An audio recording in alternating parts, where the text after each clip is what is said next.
அருண்குமார் 25/2/1992 மாசி 13 செவ்வாய்க்கிழமை பிறந்திருக்காரு. 10:20 PM Pollachi. Diploma mechanical engineer முடிச்சிருக்காரு. சொந்த தொழில் எலக்ட்ரிக்கல் அண்ட் ஹார்ட்வேர்ஸ் வச்சுருக்காரு. விருச்சிகம் கேட்டை. துலாம் லக்னம். அப்பா காளிமுத்து, அம்மா தனலட்சுமி. ஆதியூர் கிணறு தாவி கூட்டம், நாட்டுவ நாடாருங்க, குன்னத்தூர். இப்போ இவங்க பார்த்திங்கன்னா வள்ளிபுரம்.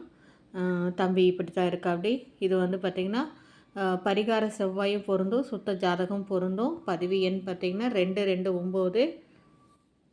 ஜாதக அமைப்பு இதுதான். லக்னம் சுத்தமாக இருக்குது. 2 சந்திரன், 3 ராகு, 4 செவ்வாய், சுக்கிரன், சனியில் இருக்குது. செவ்வாய்க்கிழமை போகிறதங்காட்டி இது செவ்வாய் ஜாதகம் கம்மியாக தான் இருக்குது. செவ்வாய் தோஷம் செவ்வாய் இல்லாத இடத்துக்கும் கொடுக்கலாம். மற்ற டீட்டெயில்ஸ் எல்லாமே நேரில்ங்க. வாழ்க வளமுடன். இது அனைவருக்கும் ஷேர் பண்ணுங்கள்.